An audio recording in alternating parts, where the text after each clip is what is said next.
এরপরে নবীজি বললেন ফুরু আওলাদাকুম বিসালাতি ওয়া হুম আবনানা সাবঈ সিনিন। তোমাদের সন্তানের যখন বয়স 7 বছর হয়ে যাবে তখন তাকে নামাজের আদেশ দিবা। কিসের আদেশ? নামাজ। ওয়াদরিবুহুম আলাইহা ওয়া হুম আবনানা ওয়া আশরু সিনিন। সন্তানের বয়স যখন 10 বছর হয়ে যাবে সন্তানকে পিটিয়ে পিটিয়ে নামাজের আদেশ দাও। কি করবেন? পিটাবেন। প্রথম 7 বছরে কি করবেন? বাবা নামাজ পড়ো, বাবা নামাজ পড়ো, আদর করে করে বলবেন। আর যখন 10 বছর হয়ে যাবে ওয়াদরিবুহুম আলাইহা ওয়া হুম আবনানা ওয়া আশরু সিনিন, তখন পিটাবেন, পিটিয়ে পিটিয়ে সন্তানকে নামাজের আদেশ দিবেন। ওই সন্তান বড় হইলে ডাকাত হবে না। ওই সন্তান বড় হলে মা বাবাকে লাথি মেরে চলে যাবে না। সাইয়েদনা লোকমান তার সন্তানকে খুব সুন্দর করে উপদেশ দিতেন।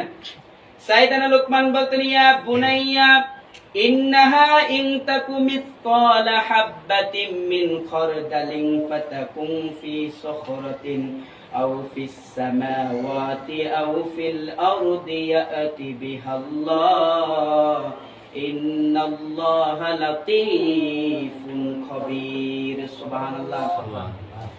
সাইয়েদনা লোকমান তার সন্তানকে কত সুন্দর করে বলছে, দেখেন ইয়া বুনাইয়া, কি বলছে?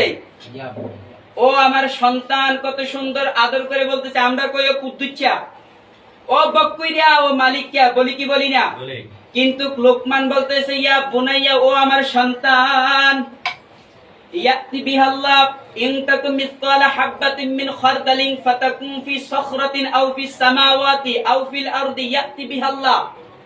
ও আমার সন্তান, তুমি যদি অনুপরিমাণ খারাপ কাজ করো, তুমি যদি সরিষার দানা পরিমাণ খারাপ কাজ করো, তুমি যদি আরশের উপরে গিয়ে করো, আকাশের উপরে গিয়ে করো, কিংবা মহাগর্তের ভিতরে গিয়ে করো, সাগরের নিচে গিয়ে করো, সবকিছু দেখে কে? আল্লাহ। লোকমান তার সন্তানকে বলছে, বাবা সরিষার দানা পরিমাণ খারাপ কাজ করবা না, যেটাই করো পৃথিবীর কেউ দেখে না, দেখে একজন, তিনি কে? আল্লাহ। সন্তানকে আদেশ দিচ্ছে কখন? ছোট্টবেলা।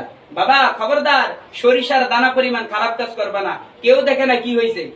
তুমি রাস্তা দিয়ে হাঁটতেছো, হাঁটতে হাঁটতে কেউ গাছ থেকে 2টা বড়ি ফেরে নিয়ে আসতো, কেউ দেখে নাই, দেখে কে? আল্লাহ। লোকমান তার সন্তানকে আদেশ